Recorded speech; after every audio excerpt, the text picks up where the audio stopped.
Chers amis du Club des Hommes en Noir, très heureux de vous retrouver. Pour rappel, l'émission que vous allez voir est un extrait seulement de l'intégralité du Club des Hommes en Noir. Si vous voulez profiter vraiment de nos émissions et des échanges qui sont présents, eh bien, allez sur notre chaîne YouTube, la chaîne YouTube de l'Homme Nouveau, cliquez sur le bouton Rejoindre et puis profitez en avant-première, en priorité de la diffusion de l'intégralité de ces émissions. Sinon, vous pouvez également aller sur le site de l'Homme Nouveau, renseigner votre adresse courriel pour être prévenu de la diffusion de ces émissions du Club des Hommes en Noir.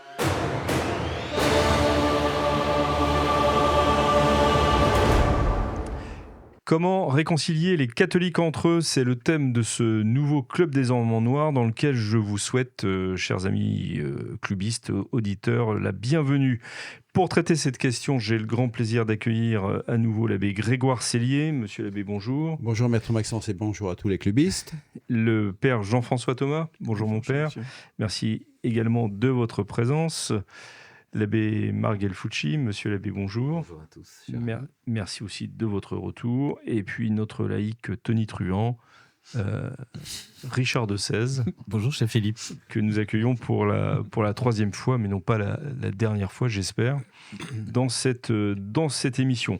Alors, le sujet de cette émission fait partie des nombreuses propositions reçues de ceux qui nous regardent, à qui on a proposé de faire part des thèmes qui les intéresseraient. Et il y a eu plusieurs propositions dans ce sens. Et donc, notamment, merci à, je vais donner son nom, si je puis dire, à HPH 186 de sa question, Bien connu. bien connue de tous ceux qui nous regardent, à laquelle on peut joindre aussi celle de Don Saluste sur tout ça étant bien évidemment des pseudos, qui lui posait la question sur la division de la sphère traditionnelle, pour savoir si elle était toujours d'actualité. Donc division reposant sur un aspect de mésentente, au moins, certainement plus, mais donc la question qui se pose et qui vous est posée, c'est de savoir si on peut, si je reprends les termes de HPH 186, réconcilier les conciliaires et les tradis, que j'ai un peu élargi, est-ce qu'on peut réconcilier les catholiques entre eux? Et est-ce que d'abord, selon vous, il y a une réalité dans derrière ces demandes? Est-ce que vraiment les catholiques sont divisés? Je pense que c'est évident. J'aime toujours ce silence de début d'émission. Je pense que c'est évident qu'il y a des divisions graves, fortes, importantes.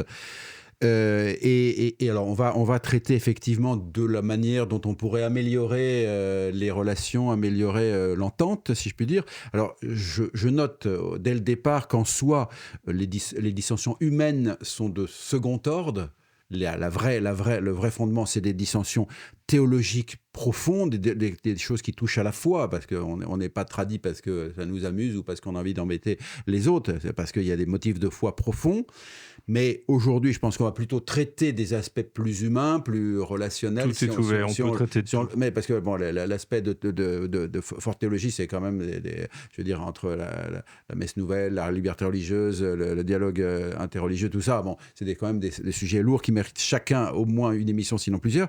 Mais voilà, il y a effectivement une dissension, comme disait, si on peut reprendre une expression de Céline, grand-père de l'Église, nous sommes en pétard de mystique, donc entre les diverses, je dirais, les divers groupes, mais on peut essayer d'avancer, au moins mieux se connaître, ne pas être sur des fausses idées les uns sur les autres, déblayer des obstacles qui n'en sont pas, etc. Ça sera déjà quelque chose d'important, je pense. Alors bien sûr, vous êtes tout à fait libre d'entrer ou non dans ce schéma proposé par l'abbé Sellier, même si effectivement je le rejoins un petit peu sur le fait qu'il y a des questions lourdes, typiquement la liberté religieuse par exemple, où il sera difficile d'approfondir la question. Père Thomas, vous vouliez aussi réagir? Oui, y a-t-il eu jamais une période dans l'histoire de l'Église où il n'y ait pas eu des divisions, des dissensions, des conflits très forts? Y a-t-il eu une seule époque où l'Église, en la contemplant, un spectateur extérieur aurait pu dire « Ah ben voilà le vrai visage de l'unité ». On rapporte souvent cette formule d'un père de l'Église, oui, voyez comme il s'aime, mais ça n'a jamais été le cas, en fait, sur le terrain et dans la pratique. Non, il y a en effet des fidèles, des chrétiens qui se sont aimés et d'autres qui se sont détestés souverainement. Enfin, on voit le bien dans toute l'histoire de l'Église. À commencer dans les Saintes Écritures, dans le Nouveau Testament, les lettres de Saint Paul, etc. On ne peut pas dire que ce soit toujours l'amour, la civilisation de l'amour en marche. Hein. De fait, les apôtres se jalousaient quelque peu, non ? Oui. Alors, oui. Quand Christ parle des pharisiens, on ne peut pas dire que ce soit non plus une espèce de torrent d'amour cordial de façon dilexitnos. Oui. Hein, alors, on peut dire que c'est avant le sacrifice de la croix. Oui, parce que ça, les pharisiens ne sont pas des chrétiens. Il était déjà quand même... il était assez divin quand même, avant. Mais quand on voit... Oui, bien sûr, mais quand on voit les origines de l'Église, Saint Paul, Saint Pierre... et puis les dissensions dans les différentes communautés qui sont en train de naître. Donc on ne peut pas dire qu'il y a un modèle qu'on puisse proposer, un modèle historique, et qu'il faudrait recopier aujourd'hui pour que le problème soit réglé. Alors certes, il y a bien évidemment des questions qui sont aujourd'hui essentielles, et ce n'est pas d'abord les sentiments mutuels qui importe, mais c'est se retrouver dans une communion de vérité. Et ça, c'est évidemment beaucoup plus compliqué. Chers amis, vous êtes de plus en plus nombreux à regarder les vidéos du Club des Hommes en Noir, et cela nous touche énormément. Mais savez-vous que la plupart des gens qui regardent nos vidéos ne sont pas abonnés à la chaîne de l'Homme Nouveau, et ça change tout. Parce que plus d'abonnés, ça veut dire plus de visibilité, et donc plus de contenu à vous proposer. Donc si vous n'êtes pas abonné, s'il vous plaît, cliquez sur ce petit bouton, ça prend 2 secondes, et cela nous aide énormément. Bonne vidéo. Pardon Richard, je vous empêche de parler si je puis dire, mais je reprécise bien que le thème de l'émission, c'est parce que les catholiques savent aimer au sens général du terme et leur prochain, mais est-ce qu'ils sont capables de se réconcilier entre eux qui implique, est-ce qu'ils sont capables de s'aimer d'abord entre eux ? Mais en fait, je ne vois pas pourquoi est-ce qu'on opposerait l'amour et la discussion. En fait, dans cette réconciliation, il y a l'idée d'une uniformité. Tout le monde rangé derrière une seule tête et chantant d'une seule voix, alors que non seulement il y a de nombreuses demeures dans la maison du Père, mais en plus les textes de l'Instrumentum Laboris du synode ou les textes de la les textes de la commission théologique pontificale nous disent au contraire qu'il y a une très grande diversité dans l'Église et que c'est vraiment génial. Et donc, est-ce que cette réconciliation signifie qu'on abolit toutes les différences ? Vous aviez raison de parler de ce qui peut opposer les traditionalistes aux progressistes, pour le dire de cette manière-là, sur la liberté religieuse, mais les progressistes entre eux sur le diaconat féminin n'ont pas l'air d'être totalement d'accord. En fait, quand on écoute l'église allemande, on a l'impression qu'elle n'est pas prête de se réconcilier avec l'église portugaise, et quand on écoute les évêques africains sur Fiducia Supplicans, ils n'ont pas l'air d'être au bord de la conciliation avec le reste de l'église.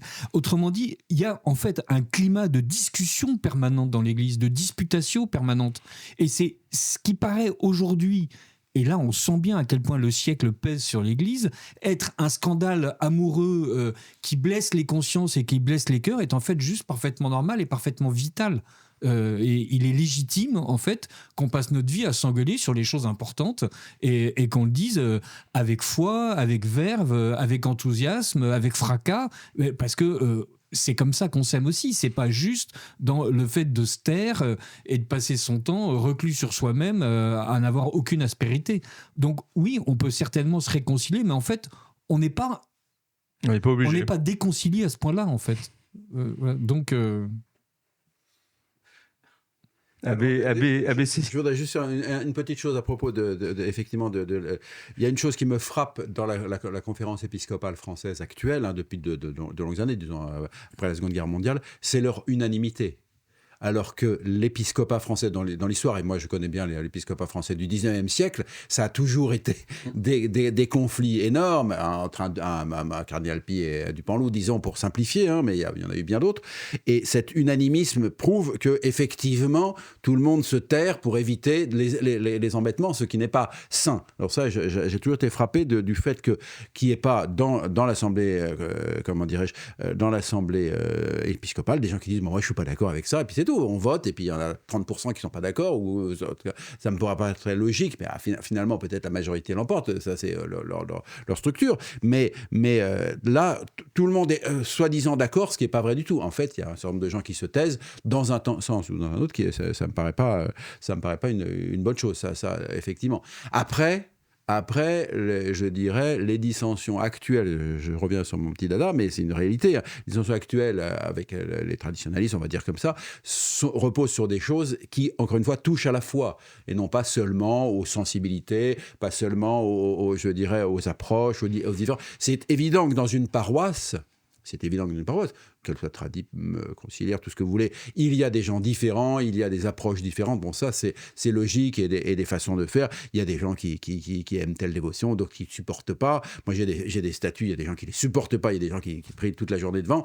Bon, Deo gratias, chacun. Mais ce dont on parle, il y a quand même un problème plus fort. Mais ça n'empêche pas qu'on puisse travailler à déjà pouvoir se rencontrer, parler ensemble avec à peu près, je dirais, enfin, avec politesse et courtoisie, même si on n'est pas d'accord sur des choses importantes. Et je pense que dans cette émission, on va peut-être un peu traiter de la façon dont on pourrait progresser dans ce genre de choses. Thomas. Le pape parle souvent de construire des ponts, vous savez.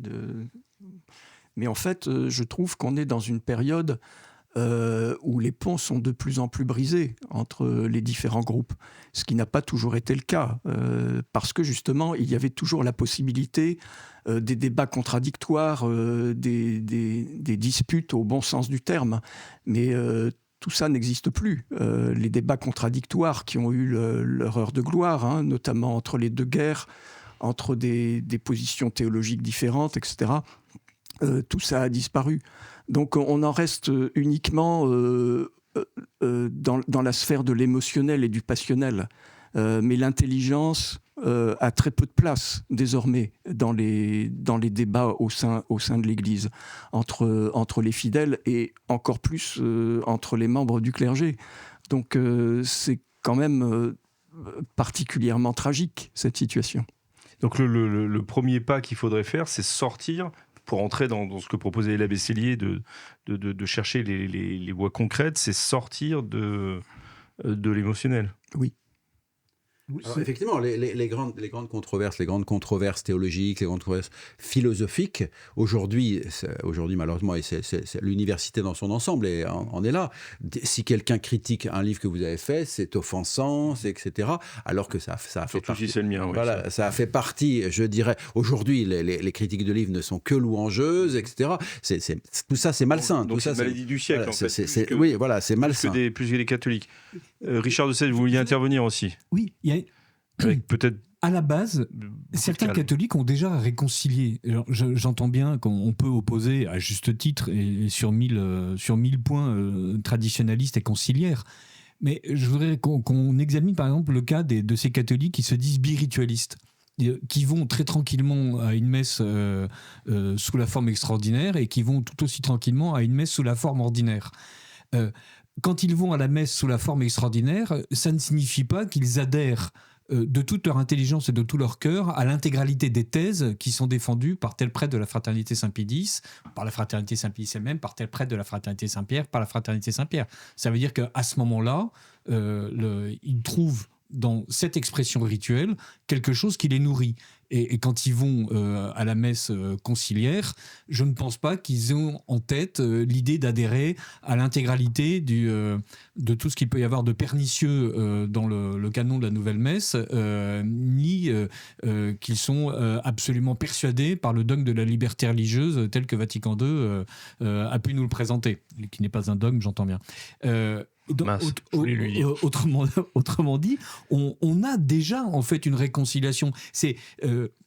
Et ceux qui utilisent la doctrine pour jeter des pierres à la tête des autres, c'est peut-être aussi bien le traditionnaliste qui explique que ce n'est pas une vraie messe quand on va chez le conciliaire, et le conciliaire qui explique que le traditionnaliste est recuit dans le passé et est incapable de sortir de formes mortes Voilà. Et donc, mais je trouve qu'il y a de plus en plus de catholiques qui, en fait, ont complètement dépassé ce débat-là. Et ce qui ne signifie pas d'ailleurs qu'ils ont abdiqué leur intelligence. Et ils continuent à lire d'excellents ouvrages publiés par l'Homme Nouveau ou par Via Romana, pour certains d'entre vous, monsieur l'abbé. Chers amis, vous êtes en train de regarder le Club des Hommes en Noir. Je me permets juste de vous dire que saint Ambroise disait que nous ne serons pas jugés sur ce que nous aurons donné, mais sur ce que nous aurons gardé. Vous nous regardez ? Eh bien, ne gardez pas pour vous tout cela. Donnez-vous. Allez maintenant dans la description de la vidéo pour effectuer votre don. Un grand merci. On n'a pas entendu l'abbé Gelfucci là depuis le début de cette émission. Sur cette réponse par les pieds, si je puis dire, via la messe qu'on choisit. Je pense que c'est la réponse à la question. Les internautes, les clubistes qui posent ces questions, c'est parce qu'en fait, le paradoxe, c'est la base qui va nous dire quelque chose, alors qu'on pensait que le discernement et l'intelligence viendraient de ceux qui savent. Eh bien, la base va nous dire quelque chose, mais elle va nous dire quelque chose parce que elle est quand même trempée dans un catéchisme, un dépôt de la foi qui a résisté aux attaques violentes des années 70. Et donc, c'est quand même déjà une grande grâce et un miracle qu'on ne se soit pas totalement effondré, puisqu'il n'y avait plus de présence réelle, on ne se confessait plus, il y avait des absolutions collectives, il y avait une protestantisation flagrante dans certains pays, moins que dans d'autres. Si les traditionalistes sont si nombreux en France, c'est parce qu'il y a eu tellement d'excès dans tous les sens qu'il y a une réaction légitime. Ensuite, en Italie comme en Espagne, il y a moins de traditionalisme. Pourquoi ? Parce que les prêtres n'ont pas été délirants de la plupart du temps. Voyez. Ils ne se sont pas mis en poncho, ils ne se sont pas mis seulement en écharpe. Voilà. Ils n'ont pas abandonné l'habit religieux du jour au lendemain, ils n'ont pas été en civil. Voilà. Et en fait, été polarisant. Mais le problème de la querelle et des disputes théologiques à travers les siècles, quand vous avez saint Thomas d'Aquin, lui, au XIIIe siècle, il est là, il dit « Vous m'envoyez toutes les objections que vous voulez ». Alors il dit le Christ n'est pas Dieu. Voilà, il n'y a pas de présence réelle dans le Saint-Sacrement. Et il répondait, il y avait une très grande liberté de joute intellectuelle. Mais tout cela, si vous voulez, enrichissait la réflexion et le développement du vocabulaire et de l'explication théologique. Mais les fidèles, eux, ce qui a été nouveau au XXe siècle, c'est que c'est descendu jusqu'aux fidèles. Si vous voulez, les fidèles dans beaucoup de paroisses n'ont pas su les querelles sur la grâce efficace et la grâce suffisante. Eux, ils allaient à la messe, ils se sanctifiaient. Alors certes, ça peut descendre jusqu'au fait de ne communier qu'une fois par an, avoir peur, ne pas avoir l'autorisation de communier, les confesseurs plus sévères dans telle ou telle période. Certes, mais ce qui a provoqué la querelle et comment actuellement les fidèles vont la résoudre en prenant ce qui est essentiel, ils vont pas aller dans une messe Paul VI délirante. Celui qui va à la messe Saint-Pie V, il va aller dans une messe Paul VI où il voit bien que le prêtre croit en la présence réelle, se recueille, qu'il dit les paroles de la consécration de manière, détachée, et qu'il fait une génuflexion en y croyant. Alors il y a 2 génuflexions au lieu de 10, mais si vous voulez, le fidèle, lui, ce qu'il veut, c'est de retrouver l'enseignement qui va le sauver.